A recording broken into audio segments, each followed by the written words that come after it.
दोस्तों, mutual fund में जब आप पैसा लगाना चाहते हैं, डायरेक्ट स्टॉक मार्केट में आपको समझ में नहीं आता है, तो आप चाहते हैं कि म्यूचुअल फंड में आप पैसा लगाएं।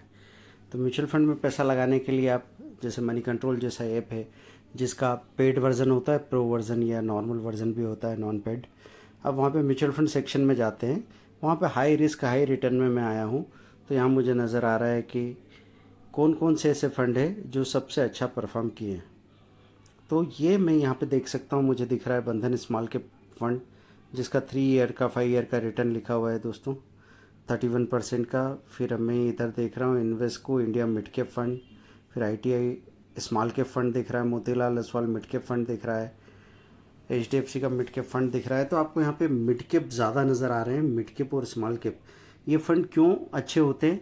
क्योंकि लंबे समय अगर आपको रहना है और अगर आप SIP के थ्रू इन्वेस्ट कर रहे हो या जब जब बाज़ार में डिप होता है लमसम इन्वेस्ट करते हो तो भी चलेगा, तो सबसे ज़्यादा रिटर्न आपको मिलने वाला है।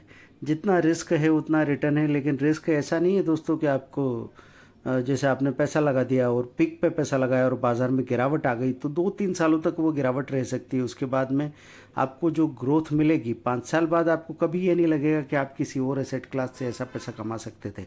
ऊपर से बड़ी बात है लिक्विडिटी की।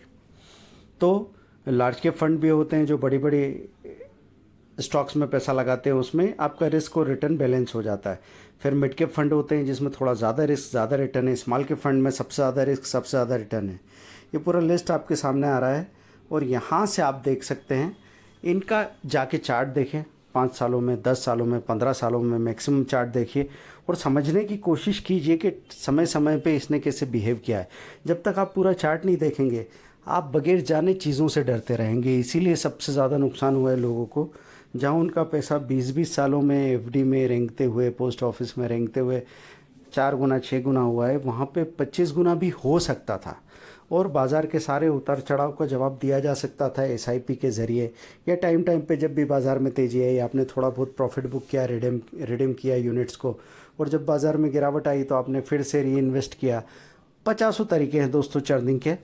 तो ज़रूरत सबसे ज़्यादा ज़रूरी है कि आप स्टडी करें, चार्ट देखें कि आखिर ये चीज़ कैसे बिहेव करती है समय के साथ, और वहाँ से जो आपको तसल्ली मिलेगी वो तसल्ली, फिर उसमें आपको घबराने की ज़रूरत नहीं है दोस्तों। फंड मैनेजर्स जिनको लाखों करोड़ों रुपए की सैलरी दी जाती, जिनका क्वालिफ़िकेशन ही ये है कि वो बाज़ार में इन्वेस्ट कैसे करें, तो एक फ़ैसला लिया आपने, अलग अलग स्कीम्स में अपना पैसा लगाया और निश्चिंतता से आप समय दे सकते हैं, रिटर्न कमाल का होगा।